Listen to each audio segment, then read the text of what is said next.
चंदा, ये चंदा क्यों आज बहुत जोर शोर से पुकारी जा रही है? हाँ समझी, आज पहली तारीख है, पेंशन वसूल की होगी। अब चंदा के लिए कोई ना कोई चीज तो जरूर लाए होंगे। चंदा के खाने पीने का तो आपको बड़ा ध्यान है, मगर कुछ ये भी फिक्र है कि अपनी इकलौती बेटी की शादी भी करनी है। पिताजी, क्या लाए पिताजी? क्या लाए? बालाई और आमों की ढेरी।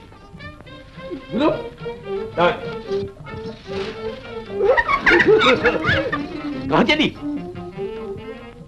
यहाँ बैठकर खाओ, मेरे सामने। मैं अकेले कैसे खाऊं?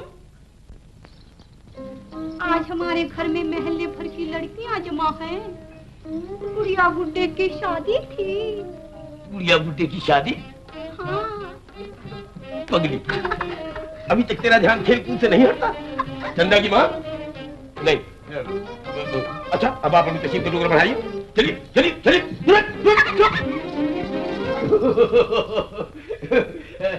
सुनती हो? आज मुझे रास्ते में जमुना मिली थी, वही जमुना जो शादियां करवाती है। उसने हमारी चंदा के लिए बहुत अच्छा लड़का देखा है, बल्कि आज उसने लड़के वालों के यहाँ जाने का वादा भी किया है। सच? जमुना जी, हो जमुना जी, ये दूसरी सवारी हमसे न जाइबे। क्या दीवाने हो गए हो? लो देखो, अकेली तो बैठी हूँ। दादा रे दादा, उठाओ लल्लू, न जाने आज किसकी शक्ल देखी है। क्या ताजी ककड़ियाँ लाला की दाहिने है, ठोकर है, ठोकर है, ठोकर है, ठोकर है।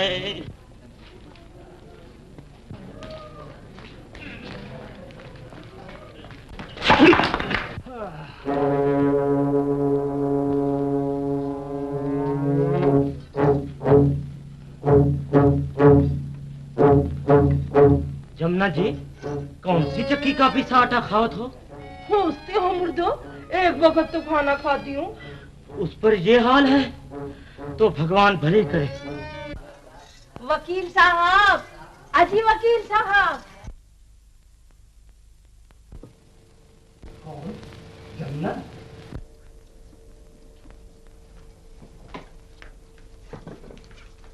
नमस्ते वकील साहब। सूरज, आओ बेटा।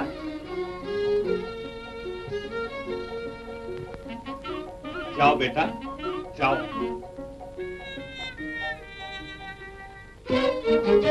क्यों जमुना, है पसंद?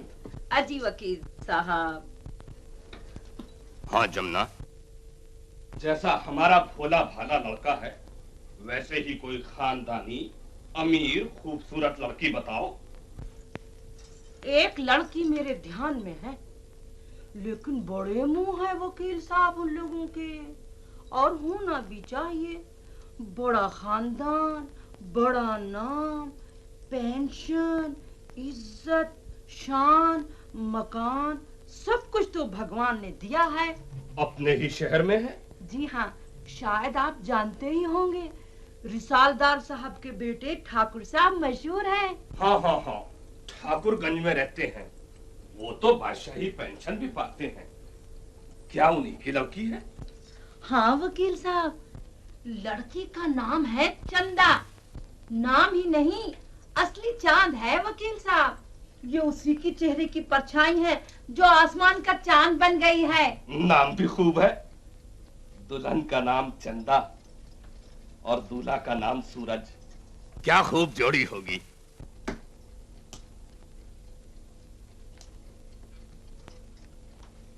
और दान दहेज? भला राजा के घर मोतियों का काल। ऐ वकील साहब, हाथी लाख भी लड़ जाएगा तब भी 1.25 लाख टके का जरूर रहेगा। ठाकुर साहब बड़ी आन बान के आदमी है, क्या कुछ न देंगे अपनी बेटी को? सच कहती हो जमुना। अब तुम किसी तरह उन्हें राजी कर दो। मेरे ख्याल में दान दहेज के साथ नकद रुपया भी खूब मिलेगा। फिर वही बात वकील साहब, एक ही तो बेटी है, वो किसके लिए बचा के रखेंगे? ठीक है, बिल्कुल ठीक है। मैं कुछ बेवकूफ नहीं हूँ। अब 20 बरस के सिन से वकालत कर रहा हूँ, कुछ घास नहीं खोद रहा हूँ। अच्छा, तो फिर आऊंगी।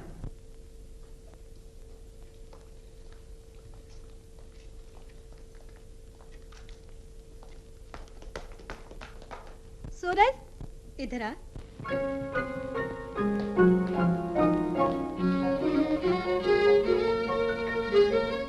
जाओ बेटा।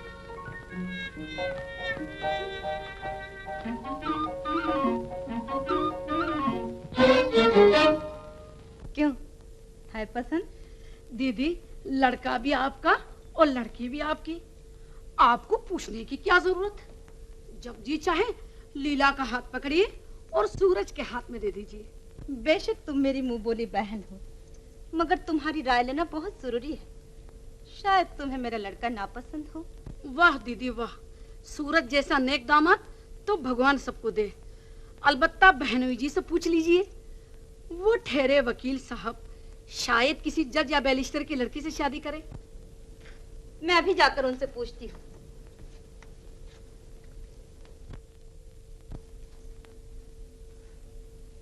सुनते हो? सुनती हो?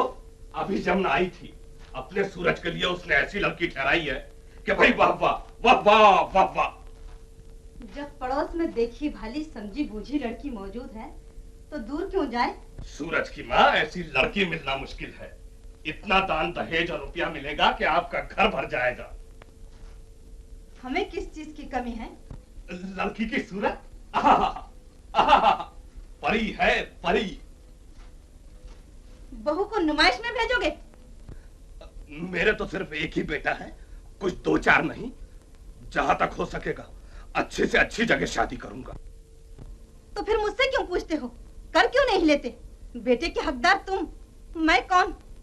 अब मुझे भी देखना है कि कौन से 56 करोड़ की चौथाई दहेज में मिलती है। देख लीजिएगा, ये घर आपका दहेज के लिए छोटा पड़ेगा। तो फिर करते क्यों नहीं? जाने मेरी बला। सुनिए तो। सुनते सुनते तो बुढ़िया हो गई।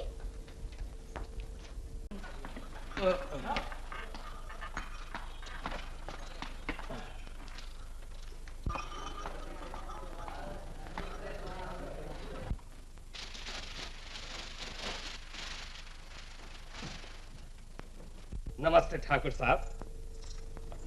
नमस्ते। तशरीफ रखिए, तशरीफ रखिए। मिजाज तो अच्छे हैं। आपकी दुआ है, जी रहा हूं।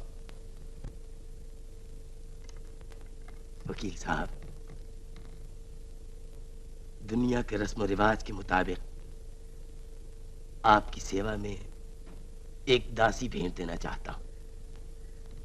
उम्मीद है आप स्वीकार करेंगे। ठाकुर साहब, ये आप क्या फरमाते हैं? दासी नहीं, आपकी लड़की तो हमारी बेटी से बढ़कर है। बहू हमारे घर का उजाला होगी, हमारे खानदान का नाम रोशन करेगी, बल्कि यूं कहिए कि हमारे घर में लक्ष्मी आएगी। वकील साहब, मैं एक अर्ज करना चाहता हूं, आप इस गलतफहमी में न रहिएगा। आपकी होने वाली बहू किसी राजा या करोड़पति की बेटी नहीं है, एक गरीब सिपाही की लड़की है। उस खानदान का चिराग है जिसने शाह अवध की फौज और रिसालों पर हुकूमत की है, जिसके बाप दादा ने सदा तलवार की रोटी खाई है।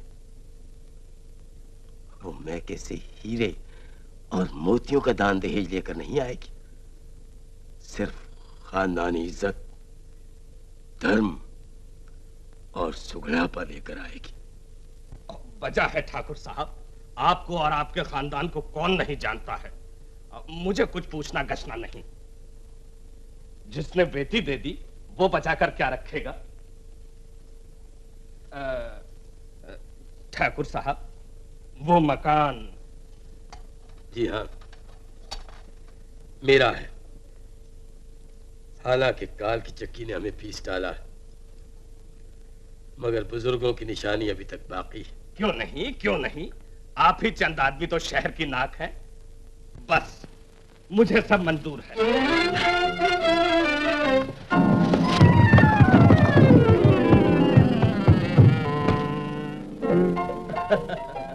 यही है मेरा बेटा सूरज। अच्छा,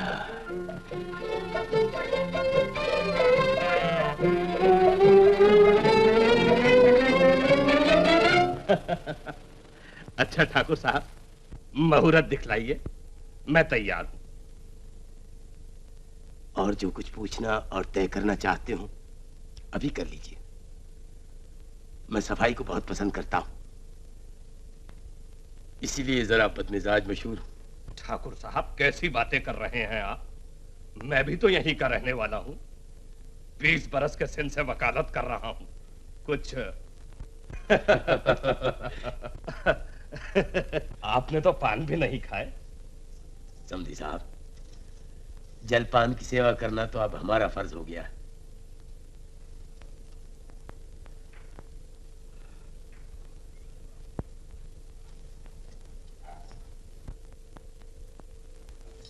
कैसी बातचीत की?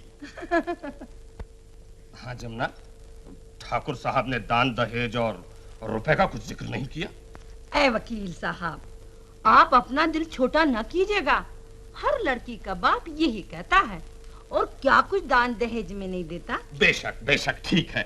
इसी वजह से मैंने खुले तौर पर दान दहेज की बात ही नहीं की, क्योंकि आदमी को पहचान कर बातचीत करना भी तो हमारा पेशा है।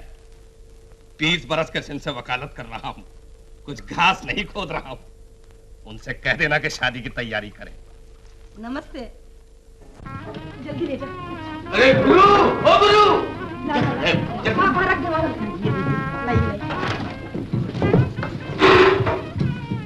देखिए तो दीदी की ससुराल से क्या क्या आया है। ओहो, कितना कीमती सामान। हे भगवान, तुम ही हम गरीबों की लाज रखना। क्या है चंदा की माँ? ठाकुर साहब, आप तो हाथियों से गन्ने खा रहे हैं, हाथियों से। चंदा की माँ, भगवान पर भरोसा रखो। अगर उनके पास दौलत है तो हमारे पास खानदान और इज्जत है। चलिए, बारात आ गई, द्वार जाकर रस्म के लिए ठहर गई है। हाँ चलूंगा।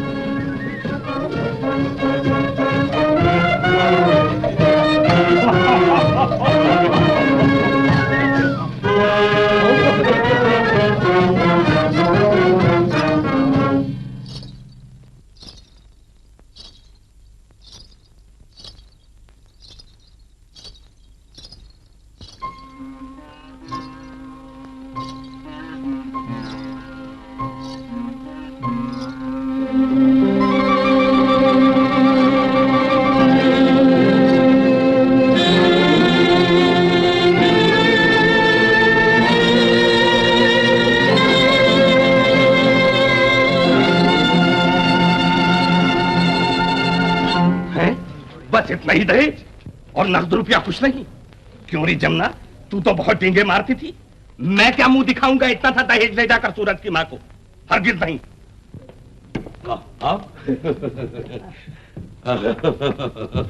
यही है दहेज, उठाइए इसे। वकील साहब, मैंने आपसे साफ कह दिया था कि मैं गरीब हूं, सैकड़ों का दहेज न दे सकूंगा। कोई शरीफ अपने मुंह से बड़े बोल नहीं बोलता, फिर भी जितना ज्यादा हो सकता है उतना अपने बेटे को दहेज देता है।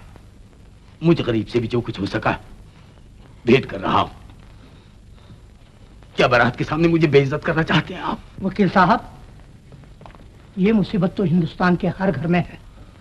बहुत से माँ बाप इसी हसरत में मर गए और गरीबी की वजह से अपनी बेटी की शादी न कर सके। डॉक्टर साहब, ऐसे ऐसे लेक्चर तो मैं रोज कचहरी में दिया करता हूँ। मुझे चराने की कोशिश न कीजिए, सुबह से शाम तक यही काम करता हूँ। बिठाइए अपनी लड़की को घर में, बारात वापस जाएगी।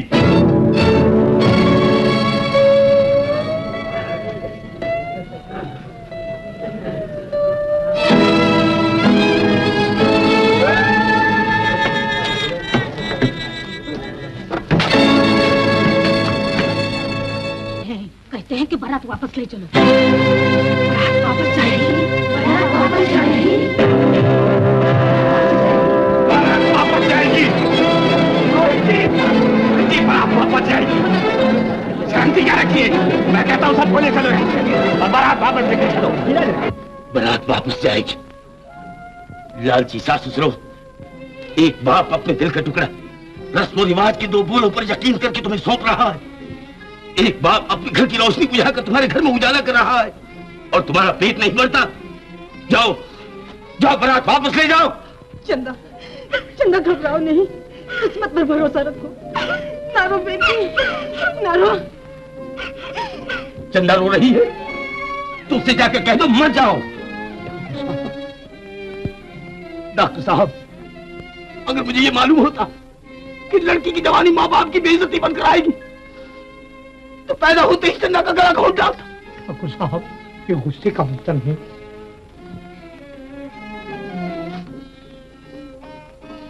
हे परमात्मा, बेऔलाद रखना, मगर किसी गरीब को लड़की का बाप न बनाना।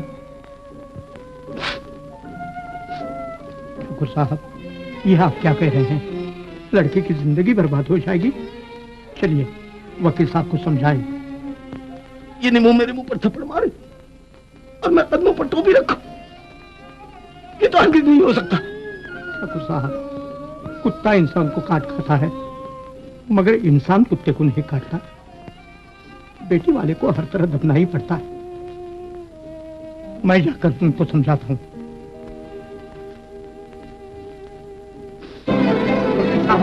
वकील साहब, अगर कोई कसूर है तो ठाकुर साहब का है। बेचारी दुल्हन ने क्या बिगाड़ा है? डॉक्टर साहब, मैं मजबूर हूँ। दूल्हा की माँ ये दहेज देखकर मेरा मुंह नोच लेगी। मगर आप तो पढ़े लिखे समझदार आदमी हैं, जो होना था सो हो चुका। आप जाइए और दूल्हा की माँ को मेरी तरफ से समझाइए। अच्छा साहब, जाता हूँ, मगर मैं उनका मिजाज अच्छी तरह जानता हूँ, वो कभी राजी ना होंगी। किस मुंह से आए हो मेरे पास? देख लिया दहेज? क्या नाक कटवाई है, क्या खूब शान निभाई है। और वो नकद रुपया कहाँ है? क्या उधर ही से बैंक में रखा है? आप तो 20 बरस के सिन से वकालत कर रहे हैं, कुछ घास नहीं खोद रहे। नहीं सूरज की माँ, अब तो मैं घास ही खोद रहा हूँ। बेवकूफ हूँ, गधा हूँ और जो जी मैं आए कह लो। मगर ये बताओ कि अब क्या किया जाए? क्या किया जाए? बारात वापस ले आओ। एक भिखारन को मैं अपनी बहू नहीं बना सकती। बारात वापस जाएगी डॉक्टर साहब, मैं मजबूर हूँ। बारात वापस जाएगी। बेशक बारात वापस जाएगी, लेकिन दूल्हा अपनी दुल्हन को भी साथ ले जाएगा। सूरज! पिताजी, शादी गुड़िया गुड्डे का ब्याह नहीं, जानवरों का गठबंधन नहीं, दो शरीफ इंसानों का अहद है जो सांस टूटने के बाद ही टूटता है। सूरज, हम तुम्हारे पिता हैं। बेशक आप मेरे पिता हैं, शादी करना आपका फर्ज था और उसे निभाना मेरा फर्ज है। चलो जमुना मेरे साथ। ठाकुर साहब कहाँ हैं? अगर पिताजी के मुंह से गुस्से में कुछ निकल गया हो तो मैं उसकी माफी मांगता हूँ।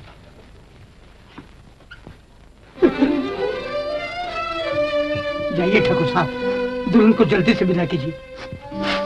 जाइए। खुश रहो, आबाद रहो। बेटी, वही लड़कियां खानदान का नाम रोशन करती हैं जो सुहाग की चूड़ियां पहने हुए दुनिया से उठ जाती हैं। ईश्वर के लिए आप शुक्र बोलिए। ठाकुर साहब, माता जी आशीर्वाद दीजिए। जीते रहो, दूधो ना हाफ पूतो फलो बेटा।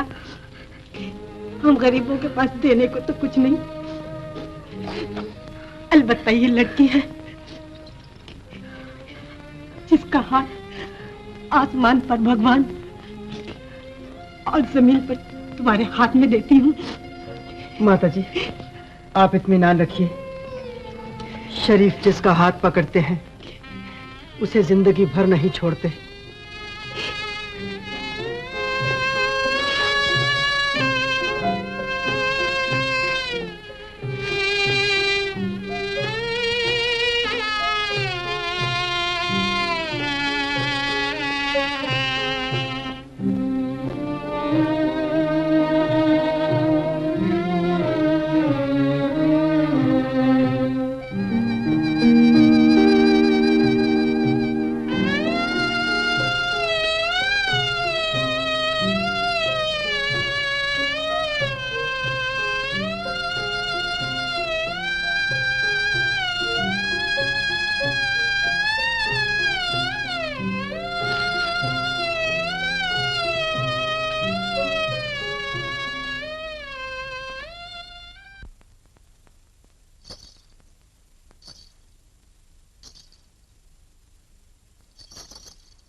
हरगिज नहीं, कभी नहीं। ये दहेज हरगिज मैं अपने घर में नहीं रखूंगी। मैंने तो तुमसे मना कर दिया था, फिर तुम क्यों ले आए? भाई क्या बतलाऊं, तुम्हारे बेटे ने मजबूर कर दिया। क्यों? आओ बहन, देखो यही वो दहेज है जिसके लिए मेरा घर छोटा पड़ रहा था। सच तो है बहनोई जी, अगर उनको अपनी इज्जत का ख्याल न था तो कम से कम आप लोगों की इज्जत का ख्याल करते। सच तो है माता जी, नाम बड़े और दर्शन थोड़े। इससे तो किसी गरीब के घर शादी करते तो अफसोस ना होता। बेशक दीदी आप सच कहती हैं, गहने में गहना भी क्या मिला, पाँव में कुछ चांदी की चीजें, हाथ गले नाक में कुछ नहीं। वो तो सांचक में हमने जेवर चढ़ा दिया था, वरना दुल्हन ही ना मालूम होती।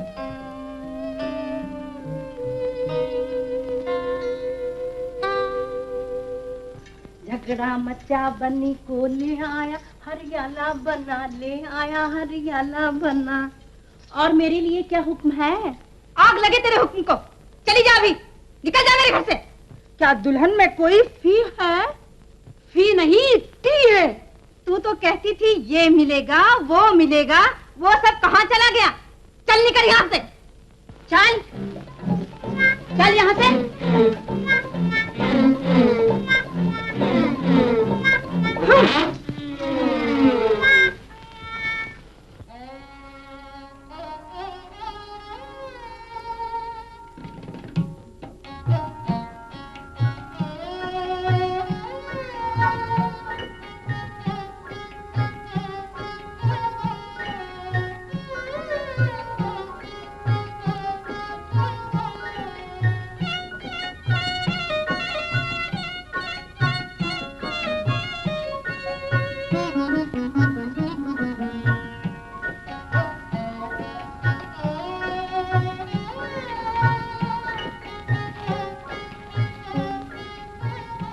देखिए तो क्या सुहाना समा है।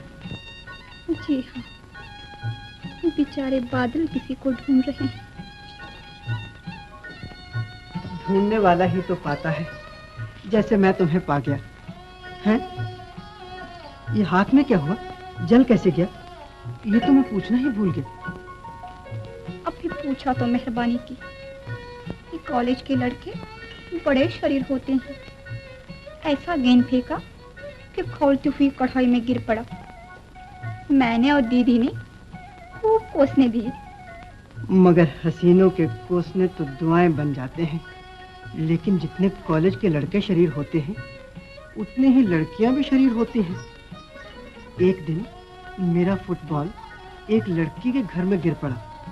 मैं मांगने गया तो वो छम छम छम करती हुई आई। गेंद तो दे गई लेकिन दिल ले गई। हटिए भी। क्या आप थे? क्या तुम थी?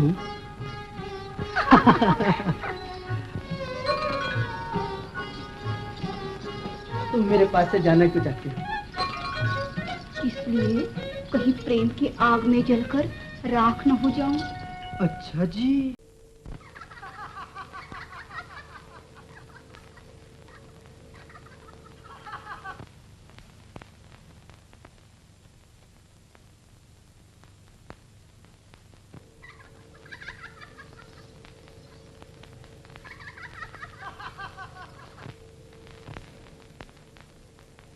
शनि, रवि, सोम, मंगल, बुध, गुरु, शुक्र, आज पूरा महीना शादी को हो गया। काला पानी या फांसी की सजा। आग लगे तुम्हारी कानूनी बातों को। मैं तुमसे कह रही हूँ, लो बहू वाले होते ही बहरे भी हो गए। अच्छा बहू का परछावा पड़ा। अजी वकील साहब। कहिए कहिए, आपने तो नाक में दम कर दिया है। मैं कह रही हूँ, आज पूरा 1 महीना शादी को हो गया। हाँ भाई, हो गया। भला लड़के ने भूल के भी कॉलेज की तरफ देखा? बस 24 घंटे वो और दुल्हन, कोठे का दरवाजा बंद।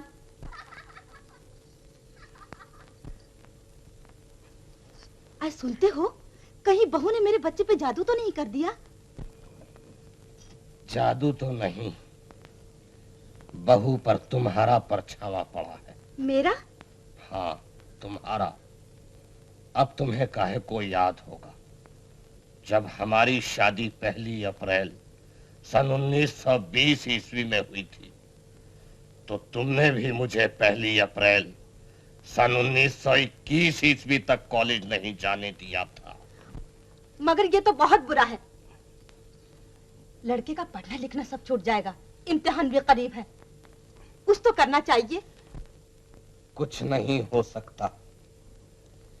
फौजदारी और दीवानी की सारी किताबें छान डाली, एक एक रूलिंग कीड़े की तरह चाट गया, मगर पति पत्नी में प्रेम न हो, इसके लिए कोई दफा और कोई कानून नहीं निकला। आग लगे तुम्हारे कानूनी दफाओं को। बस बस, अब सो रही है, मुझे परेशान न कीजिए। आपको मालूम है कल खून का मुकदमा है, मुझे उसके लिए बहस तैयार करना है।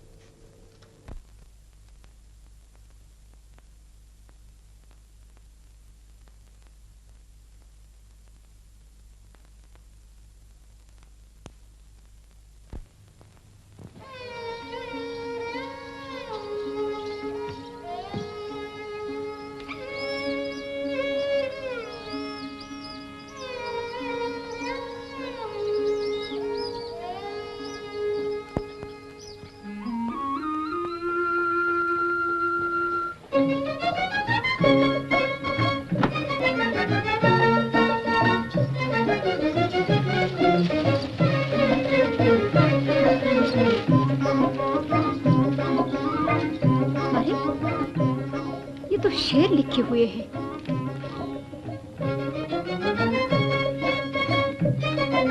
आप शायर भी मालूम होते हैं, तो शायर साहब क्या फरमाते हैं?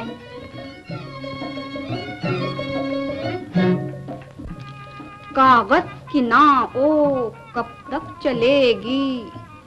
ओहो, साधु महाराज बन गए।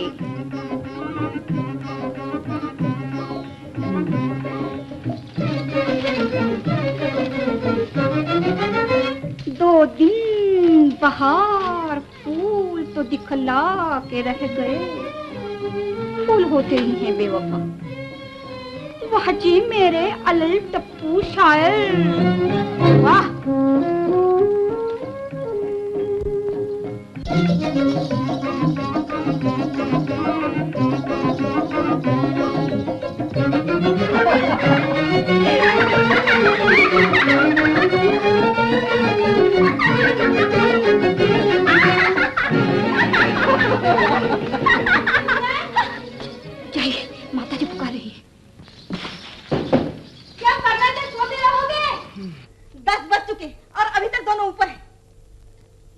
रहने दीजिए साहब, आपको बुढ़ापे में क्यों रश्क होता है?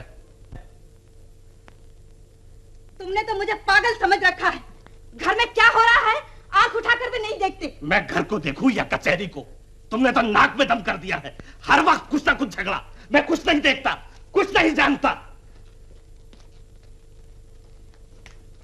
सूरज!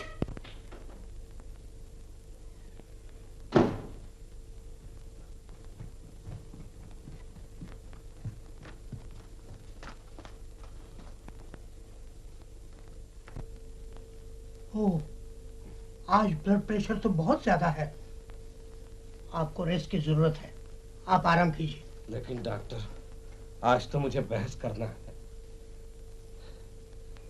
देखिए वो आ गए।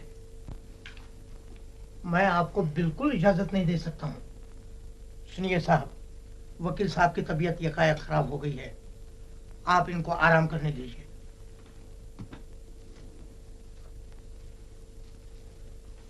आपने सुना डॉक्टर साहब ने क्या कहा? वकील साहब, मैं जवान बेटे की फांसी का हुक्म सुनकर खुदकुशी करूं, उससे पहले आप ही मेरा गला घोंट दीजिए। वकील साहब, मैं आपके कदमों पर टोपी रखता हूं, आप ही मेरे बच्चे को छुड़ा सकते हैं। आप सच्चाई की खिदमत करेंगे तो भगवान भी आपका साथ देगा। मुझे भरोसा है कि आप जरूर अच्छे हो जाएंगे। उठिए वकील साहब, देखिए 10:30 बज रहे हैं, मेरे बुढ़ापे पे तरस खाइए। अच्छा, milord and gentleman of the jury, मैं अपनी कानूनी बहस खत्म कर चुका, लेकिन सिर्फ चंद जुमले अपनी बहस पर रोशनी डालने के लिए और कहूंगा। मिलॉर्ड एंड ज्यूरी, आप साहिबान यहां इस वक्त एक इंसान की मौत और जिंदगी का अहम फैसला करने के लिए बैठे हैं। आपको यह कभी न भूलना चाहिए कि आपने कलम हाथ में लेने से पहले उससे इंसाफ करने का अहद किया है, जिसे कभी न कभी आपको जरूर जवाब देना पड़ेगा। Milord and gentleman of the jury, मैं पत्थरों की मूर्तियों के सामने नहीं, बल्कि हड्डी, चमड़े और खून से बने हुए इंसानों के सामने बोल रहा हूं। एक्सक्यूज मी, अगर कोई बदमाश इसी तरह आपकी बहन पर हमला करता तो आप क्या करते? क्या बुज़दिलों की तरह आंखें बंद कर लेते? क्या बहन की इज्जत को लुट जाने देते? नहीं, हरगिज नहीं, कभी नहीं। जिस इंसान में एक कतरा भी शराफत के खून का मौजूद होगा, वो अपनी मां बहन की बेइज्जती कभी नहीं बर्दाश्त करेगा। उसी तरह मिलॉर्ड, इस मुल्जिम ने इश्तियाल खाकर अपनी बहन की इज्जत को बचाने के लिए गोली चलाई और मकतूल मर गया। गोली चलाने के लिए कत्ल करने की न थी, बल्कि बहन की इज्जत बचाना मकसूद था, और वो एक भाई का फर्ज और हक था। And you will agree milord, this is morally right, and which is morally right can not be legally wrong. जो अखलाकन जुर्म नहीं है, वो कानूनन जुर्म नहीं हो सकता।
कहिए डॉक्टर साहब।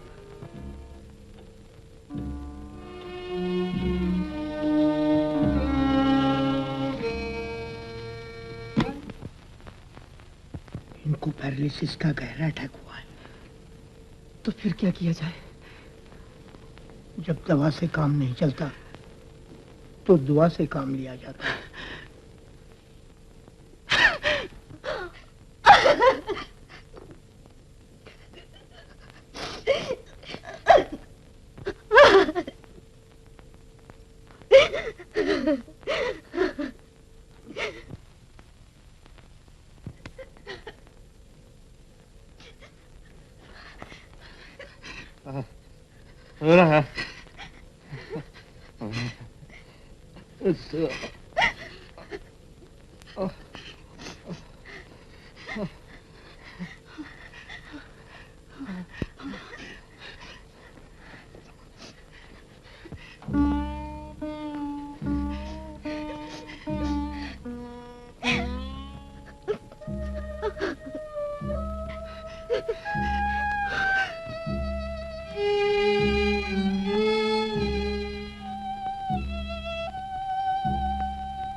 हमेशा अपनी माता को खुश रखना,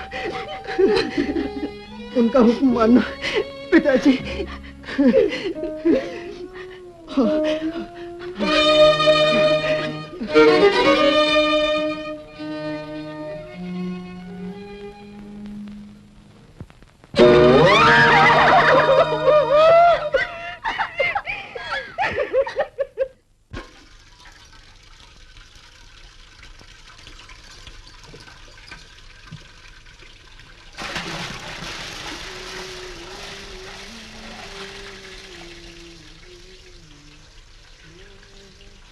अरे चंदा की माँ,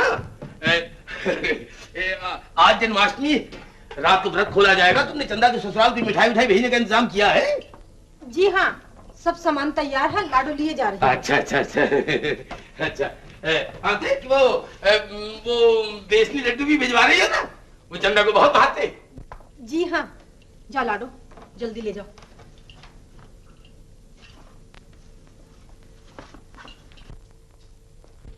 माता जी, कुछ दोस्त आए हैं, वो भी यहीं व्रत खोलेंगे। हम दफ्तर में बैठते हैं। अच्छा।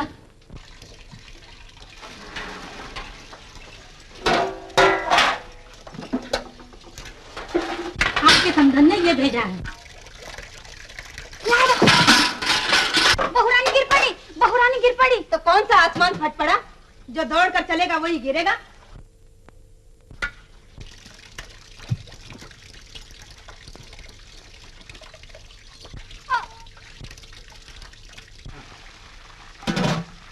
मैके की औरत देखकर नखरे ना बघारो, कुछ ज्यादा चोट उठ नहीं लगी है।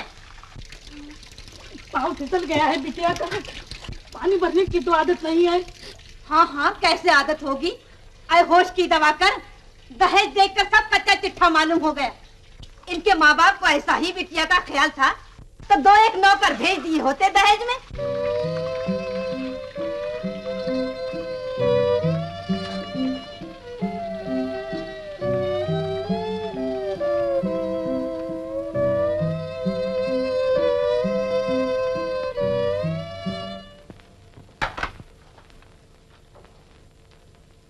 मिश्रानी, तुम्हारा हाथ तो खाली नहीं है, थोड़ा सा पकवान हमारी बहन के यहाँ पड़ोस में जाएगा। लाइए, मैं पहुंचा दूं। लो, ये पड़ोस में दे आओ। जी। और ये बाहर दफ्तर में दे आओ।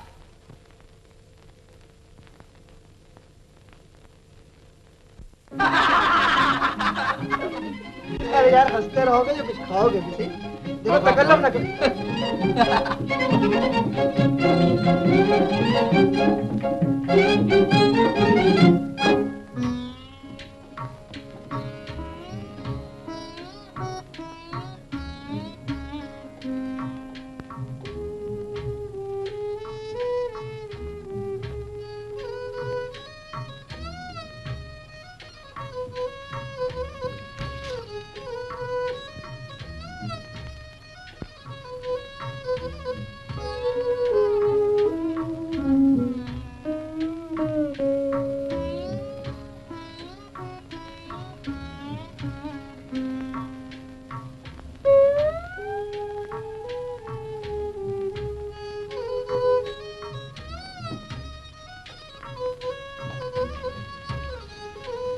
खोल चुकी बिटिया। हाँ लाडू, आज आपकी माताजी ने सब वही पकवान भेजा है जो आपको बहुत भाता है? यहाँ पकवान नहीं आया, फिर बड़े लाहे से खुला।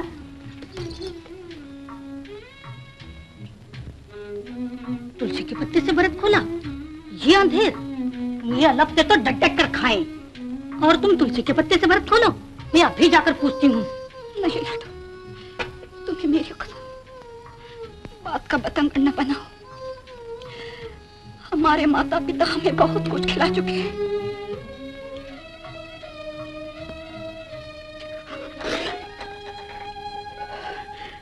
अब तो माता जी को देखने को बहुत जी चाहता है। देखो लाडो, घर में जाकर कुछ न कहना। कह देगी तो मेरा क्या बिगाड़ देगी? लाड़ो के सामने टिस्से बहाकर मेरी बुराइयां कर रही है। नहीं नहीं, ये कह रही थी कि बहुत दिनों से माता जी को नहीं देखा है। जिस दिन से शादी हुई है इनके माँ बाप को बुलाना भी नसीब हुआ। जरा इस महंगी में ढैया भर खिलाना कोई आसान नहीं है। अच्छा, मैं जाती हूँ। जाओ, और जो इस चलत्तर बाज ने कहा है तुम यूं ही कह देना, हम किसी की धौंस नहीं खाते हैं।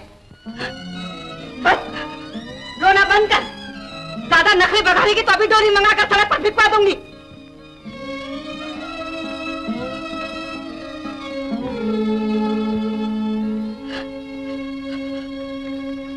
वाह वाह वाह वाह, आज क्या चटपटी चीजें थी।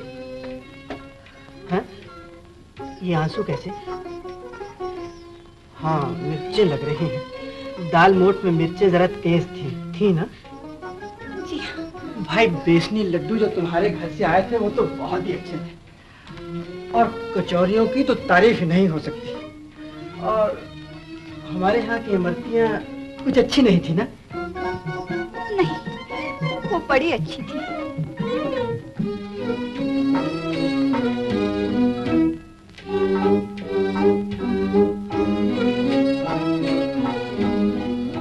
और वो गुलाब जामुने कैसी थी?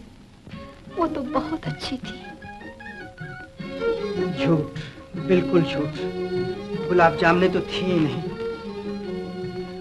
तुमने कुछ नहीं खाया, तुम मुझसे छुपा रही हो। बताओ क्या बात है? क्या माता जी ने तुम्हारे लिए कुछ नहीं भेजा? बोलते क्यों नहीं? ठहरो, मैं अभी लाता हूँ।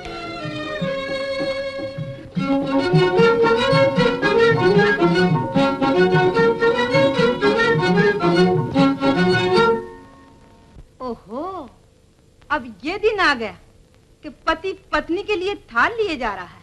माता जी, आप तो वही पुरानी लकीर पीट रही हैं। ये तरक्की का जमाना है, औरत भी मर्द की तरह इंसान है, तो फिर उसके साथ नीचा बर्ताव क्यों किया जाए? माता जी, औरत भी मर्द की जिंदगी का साथी है, और मर्द औरत की जिंदगी का साथी है। तू मुझे सिखा रहा है? जब तक मैं जिंदा हूँ इस घर में, मेरी मर्जी के खिलाफ एक तिनका भी इधर से उधर नहीं हो सकता। चल निकल यहाँ से।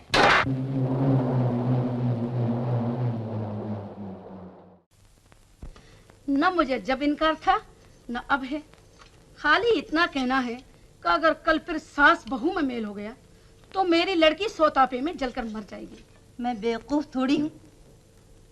मैं सूरज से चंदा को तलाक दिलवा दूंगी। मेरी जिंदगी में तो उस मनहूस का कदम इस घर में नहीं आ सकता। भला सूरज दूसरी शादी पर कैसे राजी होगा? जिस दिन शादी हुई और लीला दुल्हन बनकर आई, सब भूल जाएगा। हाँ दीदी, कहती तो सच हो। ये मर्दुए हैं, मर्दुए, जहाँ औरत देखी और कलाबाजी खा गए। क्यों बेटा, आ गए?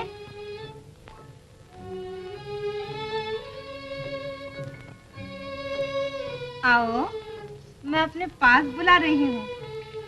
तुम तो मेरे पास दम भर भी नहीं बैठते। क्या मैं कांटे चुभोती हूँ?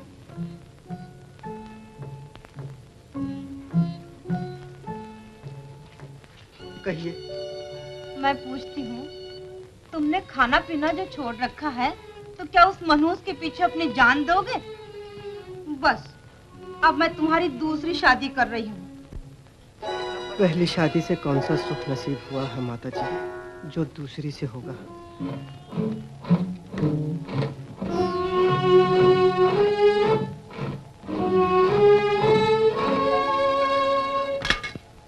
बहन, तुम मंगनी का इंतजाम करो, मैं राजी करके छोड़ूंगी।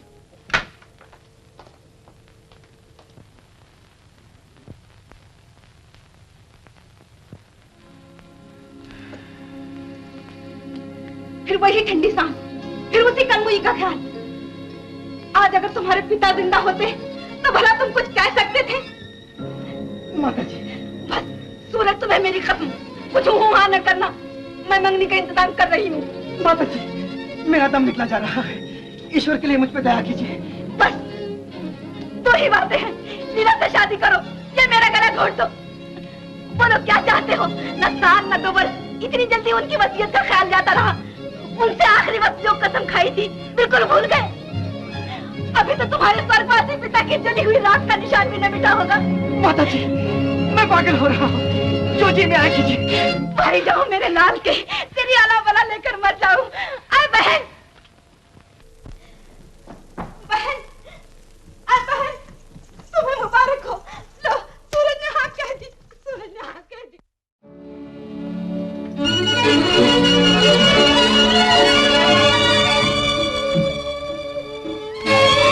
चंदा,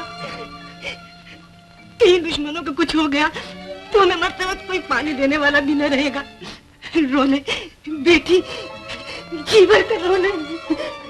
नहीं, ये रोने का वक्त नहीं है। माताजी, भगवान उन्हें दूसरी शादी मुबारक करे, घर आबाद हो। माताजी, जब मेरी बारात आने वाली थी तो आपने दूल्हा के लिए सेहरा भेजा था, और अब मेरी बारात जाने वाली है तो आज भी दूल्हा के लिए सेहरा भेज दीजिए। आओ शकुंतला, हम तुम सेहरा गूंथे। बहन, मंगनी की सब तैयारी हो गई, अब पुरोहित जी का इंतजार है। वो अभी आते ही होंगे।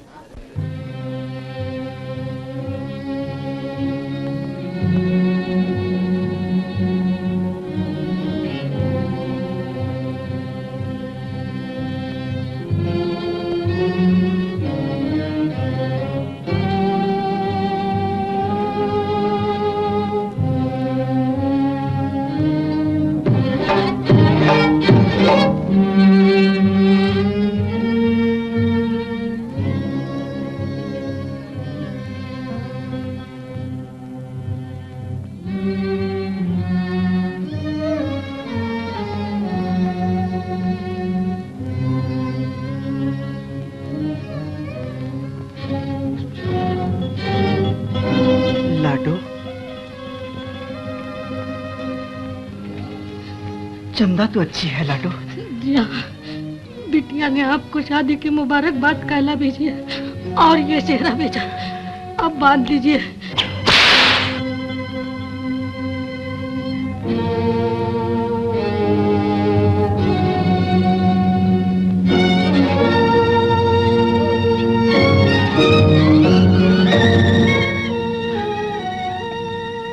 शरीफ जब किसी का हाथ पकड़ते हैं तो जिंदगी भर नहीं छोड़ते।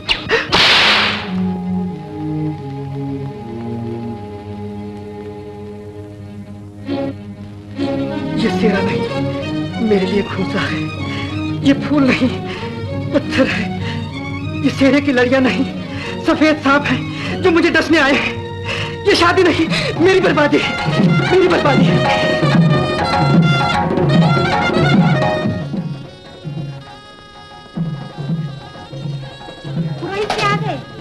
आ गए?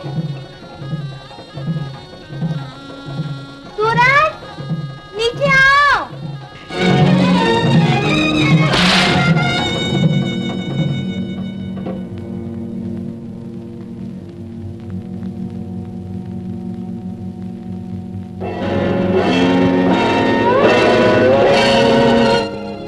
शरीफ जब किसी का हाथ पकड़ते हैं तो जिंदगी भर नहीं छोड़ते। सूरज, नीचे आओ। मैं नहीं आऊंगा।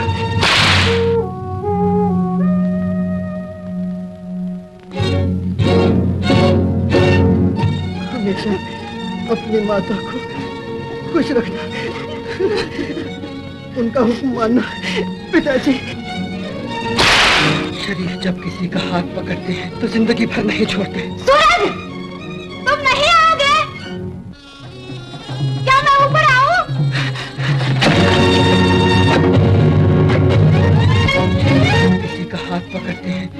जिंदगी भर नहीं छोड़ते।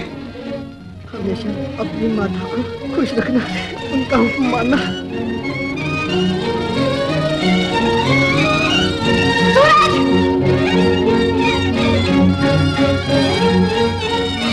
मैं खुद तुम्हें लेने आती हूँ। शरीफ जिसका हाथ पकड़ते हैं उसे जिंदगी भर नहीं छोड़ते। सूरज! उनका हुक्म मानना। छोड़ते सूरज नीचे आओ। शरीफ जिसका हाथ पकड़ते हैं उसे जिंदगी भर नहीं छोड़ते, जिंदगी भर नहीं छोड़ते। खुश रखना, उनका हुक्म मानना। शरीफ जिसका हाथ पकड़ते हैं उसे जिंदगी भर नहीं छोड़ते। अपनी माता को खुश रखना, उनका हुक्म मानना। शरीफ नहीं नहीं, मैं नहीं आऊंगा, मैं नहीं आऊंगा, मैं शादी नहीं करूंगा, मैं नहीं आऊंगा।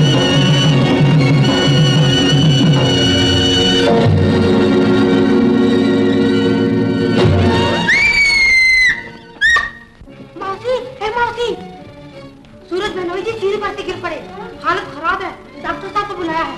कौन कहता है कि उनकी हालत खराब है? कौन कहता है कि उनकी हालत खराब है? उनको कोई नहीं हाथ लगा सकता। मौत एक सुहागन का सुहाग नहीं छीन सकती। देखो वो मुझे बुला रहे हैं। जाओ जरूर जाओ, तांगा इतना डोरी जो कुछ मुझे ले आओ, मुझे वहां बहुत जल्दी पहुंचना चाहिए। हे भगवान!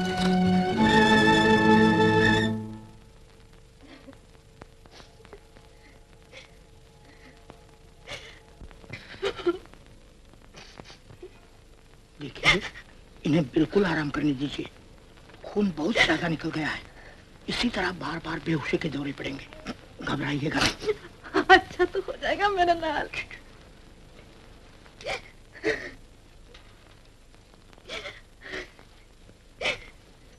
सूरज, बेटा सूरज। देखो बेटा, तुम्हारी माता जी पुकार रही हैं। क्या बोल रहे हो बेटा? तुम्हारी जान, जरा जोर से कहो बेटा। चंदा, चंदा,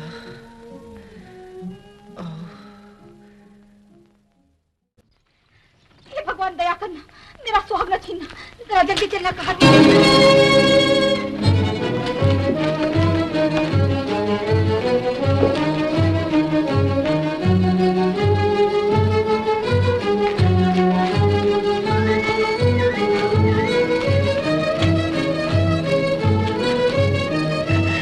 तुम जीते रहो और तेज चलो।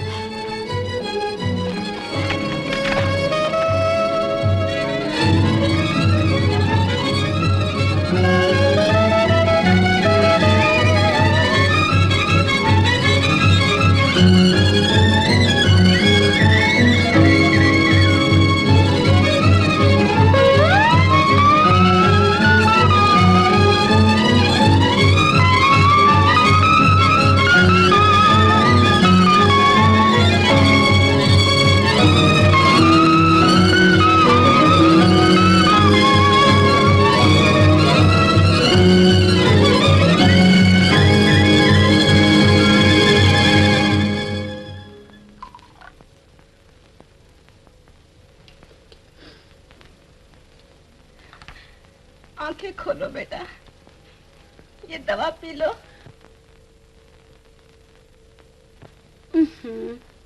बिल्कुल बेहोश है।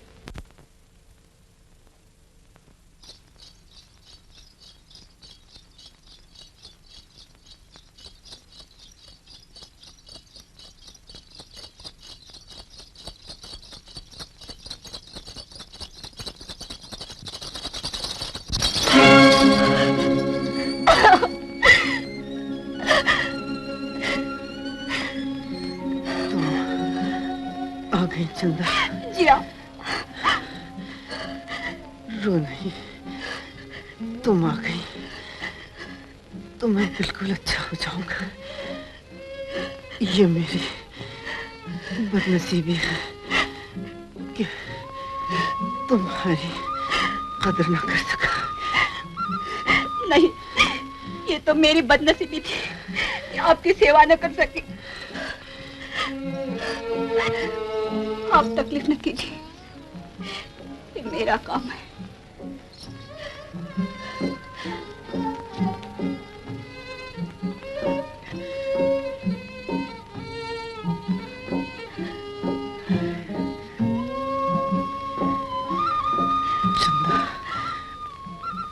तुम मेरे पास से न जाना, माता जी निकाले तो भी न जाना। नहीं स्वामी, चाहे मैं दुनिया से निकल जाऊं, मगर तुम्हें इस घर में अकेला छोड़कर नहीं जाऊंगी, तुम्हारी कसम।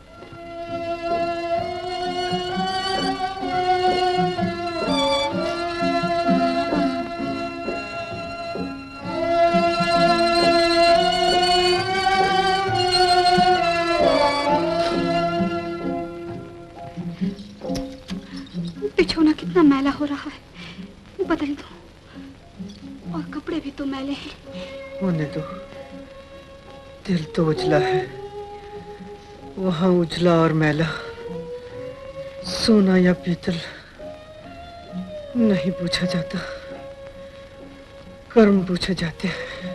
ये कैसी बातें?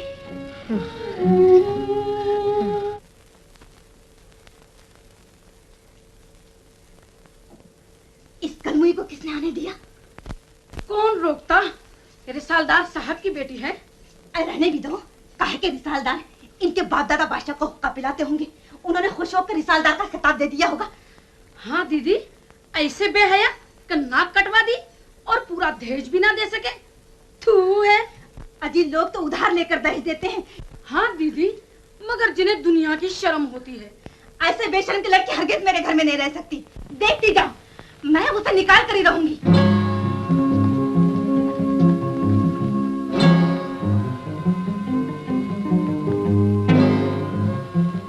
चलिए हुजूर। हाँ। चलो गुरु। और बिटिया चंदा, वो अभी यहीं रहेगी। मगर सास तो उनको घर से निकालना चाहती है। सास के मुंह का गार दही से पाट दूंगा। चलो।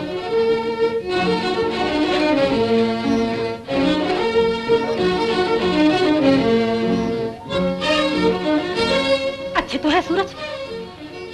मैं पूछती हूँ क्या बात है? मुझे भी तो दूल्हा को देखने जाना चाहिए था। अच्छा हुआ जो तुम नहीं गई, नहीं तो तुम्हारी डोली भी सड़क पर फेंकवा दी जाती।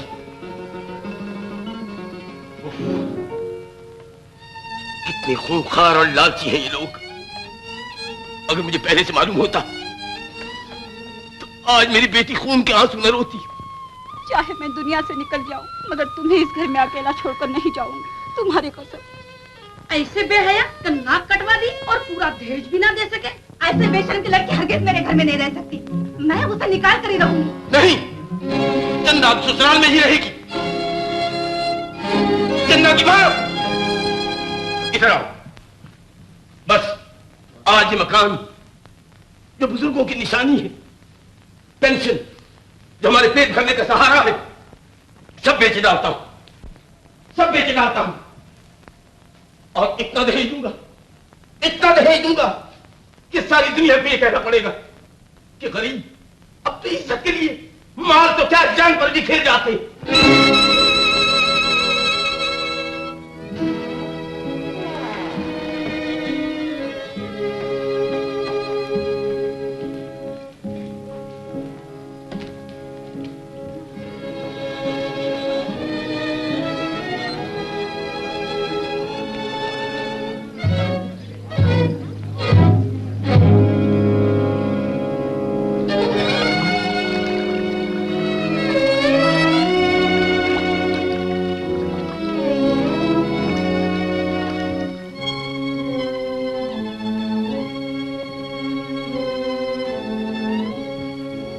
गिन लीजिए।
कि मोच आ गई।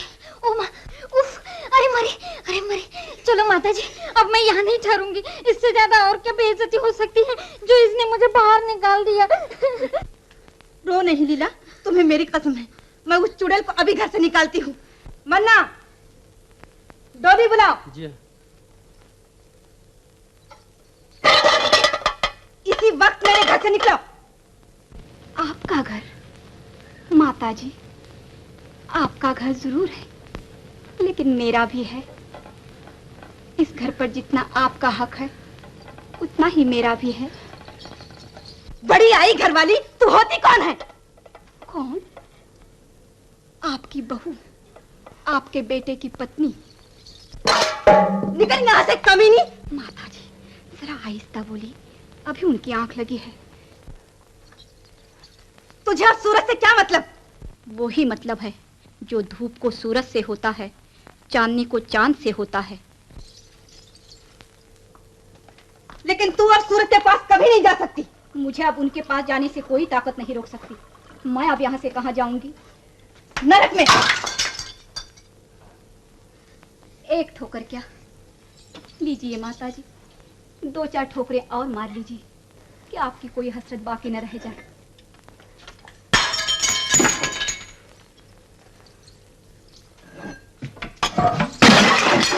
मेरी हसरत तेरे यहाँ से जाने के बाद पूरी होगी। माता जी, लड़कियां ससुराल से जिंदा नहीं जाती। तो कल की मरती आज मर जा। भगवान ऐसा करे कि मैं उनके आला बला लेकर मर जाऊं और मेरी मिट्टी उनके हाथों स्वार्थ हो जाए। रोजी आ गई। जाओ, सीधी तरह चली जाओ, नहीं तो उसी दिन की तरह घसीट कर निकालूंगी। जाती है या नहीं? नहीं जाऊंगी। आप मुझे भूखा पैसा मार सकती हैं, हर तरह की तकलीफें दे सकती हैं, लेकिन मेरा हक मुझसे नहीं छीन सकती। आप माता हैं तो मैं पत्नी हूँ। बेटे की ममता आपका हक है और पति का प्रेम मेरा हक है।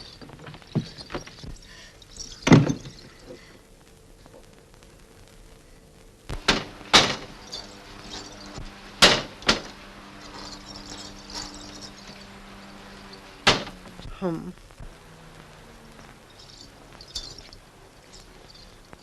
चंदा जी। ये दुनिया है ना? हाँ हाँ।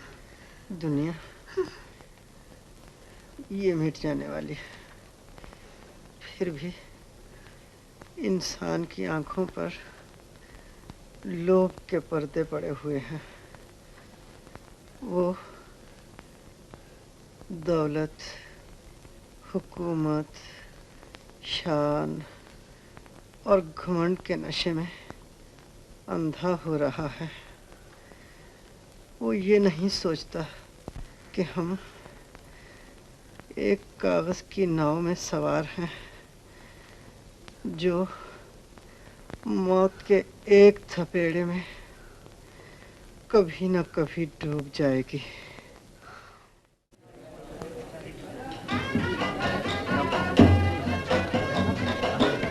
ये है दहेज, मेरी चंदा का दहेज। चंदा की मां, अब चंदा को ससुराल से कोई नहीं निकाल सकता।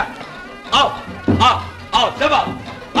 आइए बाजा वालों, खूब जोर जोर से बाजा बजाओ, खूब जोर जोर से। आओ आइए सब आइए,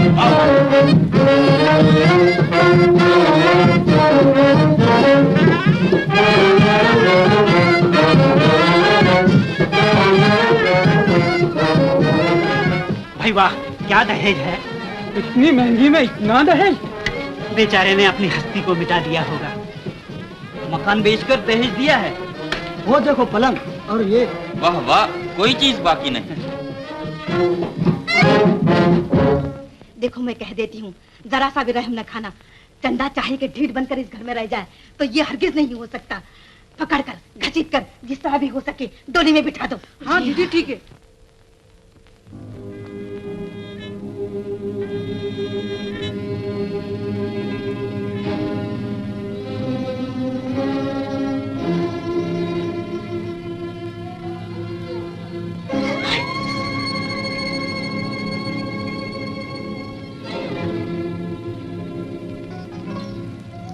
सीधी तरह डोरी में सवार हो जा, नहीं तो चुटिया में बल देकर निकाल दूंगी। रख दे कपड़े। लीला की माँ, सब मिलकर घेर लेना, ये सूरज के कमरे में ना जाने पाए। चमकती हुई बिजली रस्सियों से बांधी नहीं जाती। उमड़ता हुआ तूफान जंजीरों से नहीं रुकता।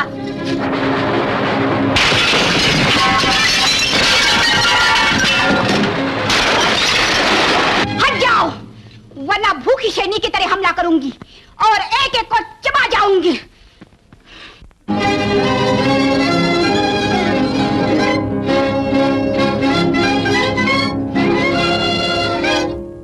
चंदा, जरा आहिस्ता, वो सो रहे हैं।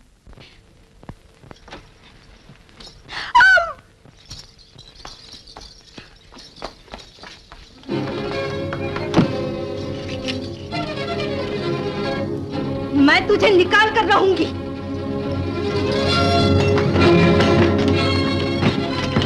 हम दरवाजा तोड़ कर निकालेंगे। ये चाहे थे मेरे घर में रह जाए, ये नामुमकिन है। तोड़ दो दरवाजा।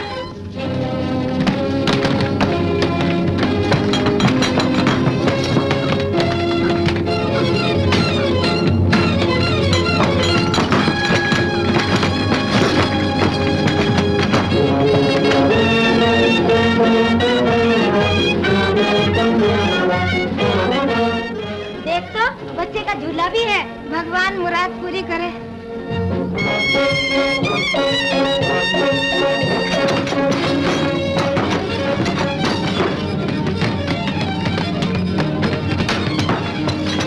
मैं नहीं जाऊंगी।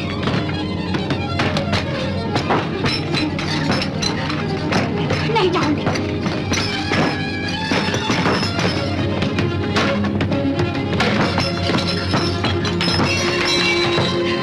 मैं नहीं जाऊंगी। नहीं जाऊंगी।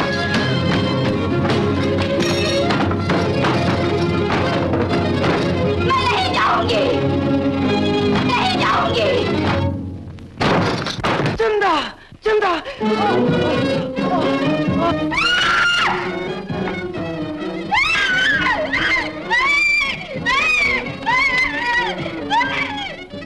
जलती हुई हवाओं से कुमला के रह गए, कुमला के रह गए। धूम बहार फूल को कुमला के रह गए। लाओ, लाओ सब दहेज, घर के सामने लाओ। लाओ। गुरु, ओ गुरु, रुपयों का थाल भी लाओ। बोलो हमारी समदन साहबा कि नकद रुपए आके गिन ले और देख ले कि मैंने दुनिया की तमाम चीजें दहेज में दी। लाओ। चंदा, चंदा। बहू रानी। बहू रानी? क्या हुआ बहू रानी को? चंदा, चंदा।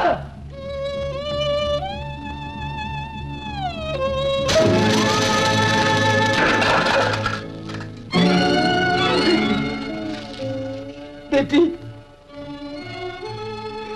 मेरी गैरतदार बेटी, तूने खानदान का नाम रोशन कर दिया। बेटा, तूने अपने खून से ससुराल की जमीन रंगीन कर दी। मेरी बेटी, मेरी बेटी, देख, तेरे गरीब बाप ने दुनिया भर की चीजें दहेज में दी। देख, देख।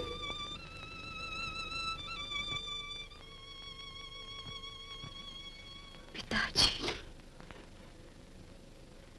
आपने दहेज में सब चीजें दी हैं,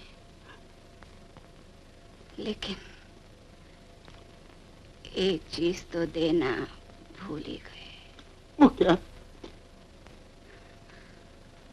कफन।